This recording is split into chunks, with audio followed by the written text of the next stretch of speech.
เดือดเมียของคนที่ติดในถ้ำออกมาโพสต์เดือดเป็นอย่างคือบดตุยแทนผัวค่อยไปขั้นชิมาหากินแบบนี้โอ้โหแก้งต้มตุ๋นมิจฉาชีพเริ่มเข้ามาหาครอบครัวของคนติดถ้ำยังดีที่ไว้โตทันสบายดี FC แฟนคลับทุกทานพี่น้องชาวลาวพี่น้องชาวไทยทั้งสองฝากฟังแม่น้ำของมาพบมาพ่อกันคลิปนี้มันเป็นเรื่องที่หดหูใจบ่คิดบ่ฝันว่ามิจฉาชีพมันจะมาหากินในรูปแบบนี้มันมาล่อเล่นมันเห็นอีหยังคนที่เขากำลังทุกข์กำลังยากอดตะรับคับตานอน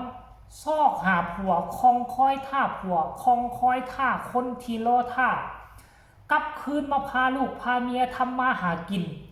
แต่มันมีพวกที่บดีเอิ้นว่ามิจฉาชีพก็เป็นไปได้ท่านผู้ชมเอ้ย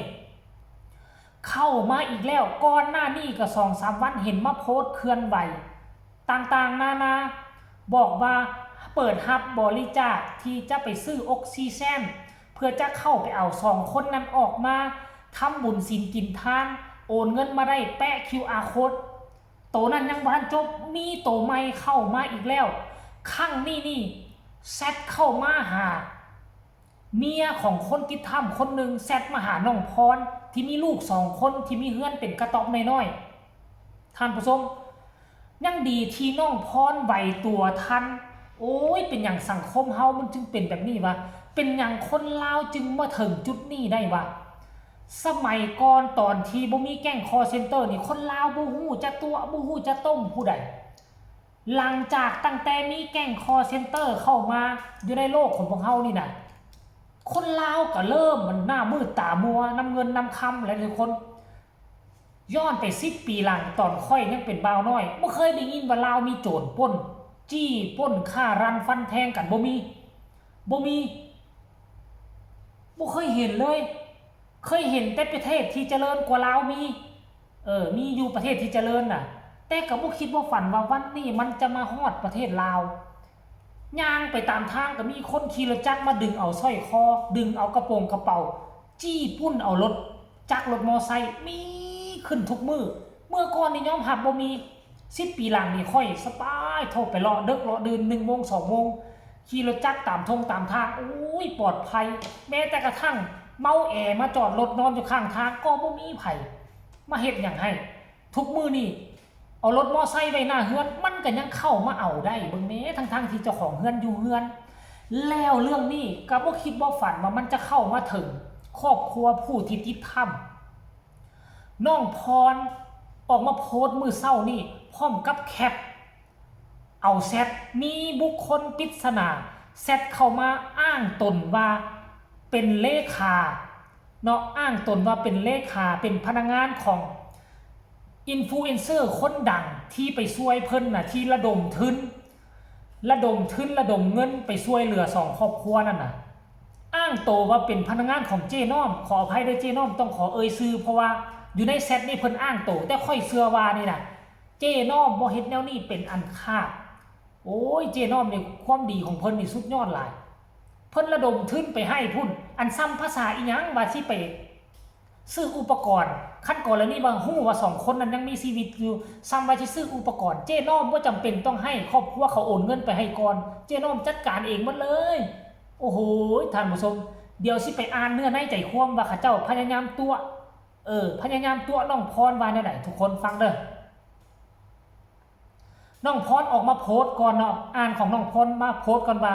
เบิ่งเอาเด้อทุกคนหากินแบบนี้กะมีเป็นอย่างจึงบ่ตุยแทนผัวค่อยแน่ระวังเด้อแล้วเตือน FC แฟนคลับเตือนพ่อแม่ผู้ที่เป็นห่วงเล่านะนี่อันผู้ที่แซดมานี่เขียนหน้าเพจว่านี่แล้วนี่ว่าขายเครื่องออนไลน์ทุกชนิดแซดมาหาเพิ่นเนาะมาถามว่าหน้าอันนี้น่าจะเป็นน้องพรบ่ว่าซั่นเด้เมียของผู้นั้นผู้นี้บ่ว่าซั่นเด้น้องพรก็ตอบว่าค่อยแม่นเมียคนติดถ้ำน้องพรตอบว่าแล้วคนนั้นก็บอกว่าโดยว่าซั่นเด้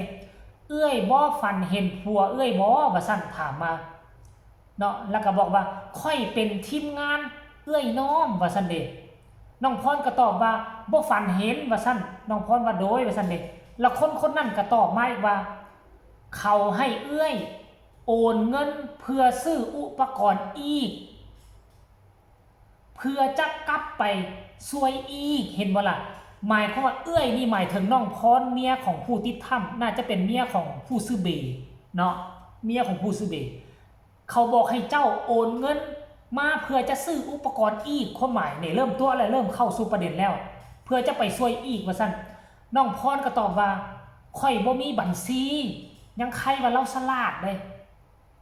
คนนั่นก็ตอบว่า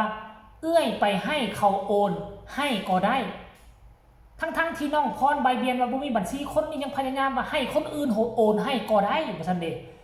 แล้วจะให้เอื้อยน้อมทักหาว่าซั่นเด้แล้วจะให้เอื้อยน้อมทักหาอ้างโตได้อันนี้ค่อยฮู้เลยว่าอ้างโตน้อมเจ้น้อมบ่เกี่ยวข้อง 100% เนาะโอ้ตัวนี้อ่านก่อนเนาะทีแรกเริ่มมันสบายดีเอ้ยขอเบอร์โทรติดต่อแด้ว่าซั่นเด้โดยว่าซั่นเด้เอ้ยเฮาเป็นน้องเอ้ยน้อมเด้อว่าซั่นโอ้ค่อยอ่านปิ้นกันเป็นน้องเอ้ยน้อมเด้อว่าซั่นลาวบอกให้เอ้ยโอนเงินเฮ้อลาว500,000ละน้องโอนให้เอ้ย5 ล้านบ่เข้าใจพวกเจ้าเห็นบ่อันนี้อ้างตนว่าเจ้น้อมบอกให้โอนเงินให้500,000แล้วจะโอนให้5 ล้านว่าซั่นแม่นบ่ว่าซั่นเด้พวกเฮาจะซื้ออุปกรณ์กลับไปช่วยเหลือ2 คนในถ้ำอีกว่าซั่นปาโถพวกเฮากับไผเจ้ามีปัญญาบ่สิมาช่วยคนในถ้ำขั้นกรณีว่าจะมาช่วยคนในถ้ำน่ะมันต้องเป็นกู้ภัยระดับมือผักกาบต่างประเทศของไทยจึงจะสามารถตัดสินใจว่าจะเข้าไปช่วยในถ้ำแต่บนพื้นฐานต้องได้รับอนุญาตจากเจ้าเมืองเจ้าแขนใช้สมบูรณ์สากลอันนี้ยูแซดมาหาเขาว่าโอนเงินมาแน่ใช่ไปซื้ออุปกรณ์ที่ไปช่วย2 คนในถ้ำโอ้โถยังโชคดีที่ครอบครัวคนติดถ้ำไหวตัวทันจึงแคปเอามาโพสต์ลงประจานให้คนไทยคนลาวได้รับได้ฮู้ว่าคนนี้มันแอบอ้างเป็นคนของเจน้อมเนาะเจน้อมบ่เกี่ยวข้องอย่างเด้อขออนุญาตชื่อค่อยกล้าการันตีเจน้อมบ่เกี่ยวข้องคันเจน้อมจะเฮ็ดตั้งโดนแล้วนี่สิเอาเงินเป็น100 200ไปมอบให้เฮ็ดหยังท่านผู้ชมซื้อข้าวซื้อน้ำไปยายกู้ภัยซื้อข้าวของจกเงินตนเองซื้อข้าวของไปให้2 ครอบครัวติดถ้ำเนี่ยบ่ธรรมดาบ่แม่นหมดน้อยๆเด้ท่านผู้ชมเว้ยเอาพากันระมัดระวังกดไลค์กดแชร์ไปหลายๆอย่าสู้ให้ตกเป็นเหยื่อเด้อเนาะยังดีที่ครอบครัวเขาเจ้าไหวตัวทันอันนี้เป็นครอบครัวของตุนเอนะนี่ตุนเอนี่โดนมากับมือนะท่านผู้ชมดีแล้วแหละที่บ่ตกเป็นเหยื่อฝากทุกคนกดไลค์กดแชร์เด้อที่สำคัญจะกดข้ามโฆษณาผู้ใดมีคำตำหนิติชมคำคิดคำเห็นส่งข่าวมาได้ทางใต้คอมเมนต์สบายดี